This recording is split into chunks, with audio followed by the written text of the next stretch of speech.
Yo! Oui, je sais, c'est frustrant de couper ce générique au moment où vous vous apprêtez à chanter. Mais perso, je m'en fous, parce que c'est ma vidéo, et puis on a du pain sur la planche. Et oui, je parle pas de moi, hein. Bon bref, il se trouve que j'ai commencé Pokémon avec la Game Boy Color, édition Pikachu, hein, bien sûr, on se connaît. Et puis j'ai poursuivi avec la Nintendo 64, édition Pikachu encore une fois, et j'avais des tonnes de classeurs remplis de cartes Pokémon. Mais bon, ma mère, elle a tout donné ou jeté, et il me reste plus que cette cartouche.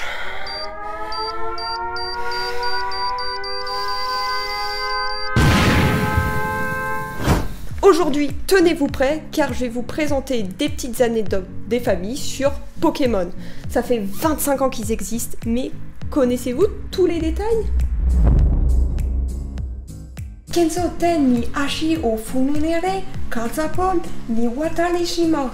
Kenza yu kinoshina, en wakati no kashapon, en wati wata wekari. Soreo.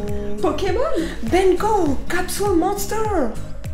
Voilà, comme vous l'aurez compris, Satoshi commence à travailler sur son concept. Donc, il imagine des personnages transportant leurs monstres dans des petites capsules, un peu comme les gachapon. Donc, il appelle son projet Capsule Monster, tout simplement. Mais bon, les directeurs marketing le recalent parce que son nom c'est carrément de la merde en fait, c'est pas assez accrocheur, pas assez vendeur. Du coup, qu'est-ce qu'il fait? Il leur nomme en Pokémon? Non, il met juste Capsule Monde.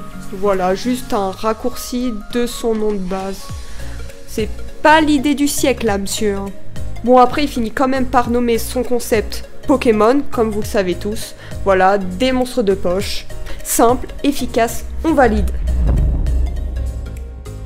Alors, à votre avis, quel a été le premier Pokémon designé? Bon, ça peut être Pikachu, ça peut être Salamèche, Bulbizarre ou encore Carapuce. Et aucun des quatre. C'est juste Rhinophéros. Oui, je vous entends venir. On a tous eu la hype sur Pikachu, voilà, Pikachu par-ci, Pikachu par-là. Ça aurait pu être lui l'élu, ça aurait pu être lui le premier Pokémon designé. Pas du tout, parce que, excusez-moi, mais Satoshi, lui, dans sa tête, il voyait des monstres. Et bon, Pikachu, il est tout petit, il est tout mignon, alors que Rhinophéros, voilà, il est un badass, il est effrayant, c'est un vrai monstre, quoi. Et puis, les plus attentifs noteront d'ailleurs qu'on retrouve beaucoup Rhinophéros dans les premières versions de Pokémon, que ce soit dans les statuts des arènes ou encore dans le menu de sélection. D'ailleurs, en parlant de premiers Pokémon créés, on va parler de Mélofée. Parce qu'il se trouve que Mélofée devait avoir vachement son importance et être le Pokémon vedette dans les dessins animés. En effet, dans les jeux Pokémon Bleu et Pokémon Rouge, on doit choisir notre compagnon de route entre Salamèche, Bulbizarre et Carapuce. Et dans le dessin animé, c'est plutôt Pikachu qui accompagne Sacha, le héros de la saga. Mais à la place de Pikachu, il était question de mettre Mélofée en avant pour accompagner Ash. Mais bon, entre Mélofée et Pikachu, voilà, il n'y a pas photo. Enfin, Pikachu, il est largement plus populaire, du coup, allez, Mélofée à la poubelle, on met Pikachu en avant. Bon, bref, faut qu'on ait une discussion, vous et moi. Vous êtes plutôt team Sacha, ou peut-être Ash, ou encore Satoshi?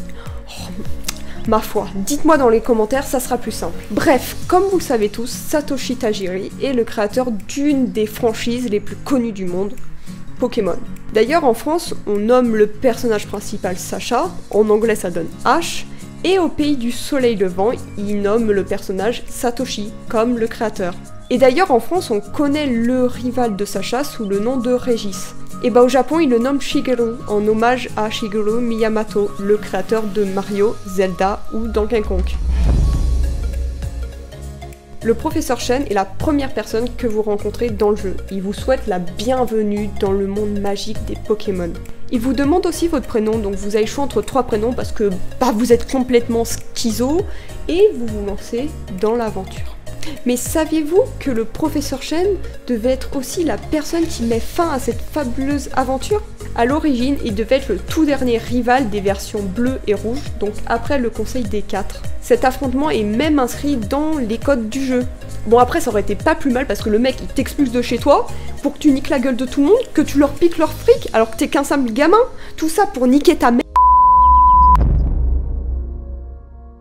Dans le dessin animé, Pikachu et Miaouss arrêtent pas de se combattre sans arrêt. Parce que bon, Pikachu c'est le Pokémon du héros Sacha, et Miaouss c'est le Pokémon de la Team Rocket, donc les grands méchants de Pokémon. Et puis, Pikachu c'est une souris, Miaouss c'est un chat. Tom, Jerry, non? Comme le dessin animé, tu sais, la bataille entre le chat et la souris, tout ça, tout ça. Puis, dans le Pokédex aussi, on peut remarquer que le numéro de Pikachu, c'est le 25, et celui de Miaouss, c'est le 52. Donc, les chiffres inverses, tu les retournes, 25, 52. Oui, il y a vraiment un gars qui a porté plainte contre Nintendo par rapport à sa franchise Pokémon. Le gars, il s'est dit que ça pouvait grave attirer l'attention et que ça pouvait aussi rapporter gros. Et ce gars, c'est un médium azrénien qui se nomme Uri Geller. Et en 2000, voilà, il porte plainte contre Nintendo parce que, apparemment, le Pokémon Kadabra était basé sur sa personne.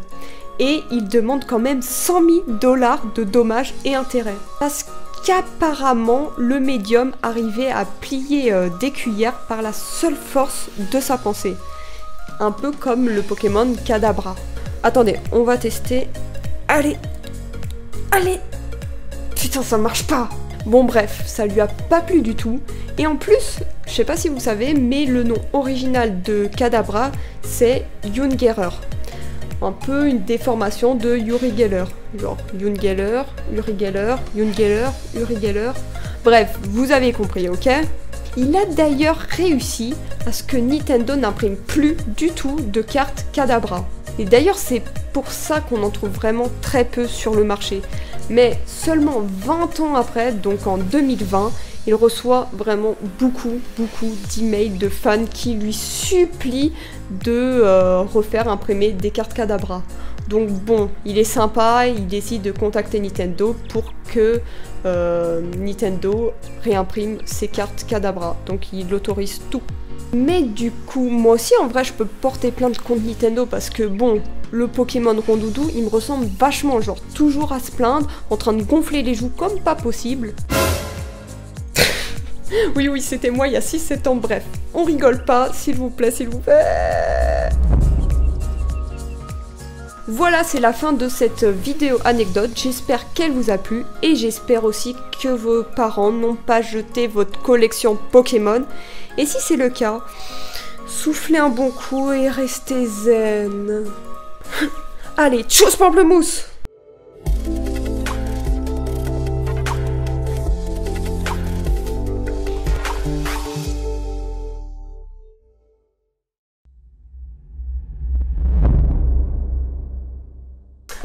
Tiens, j'ai retrouvé ta collection de Pokémon, hein.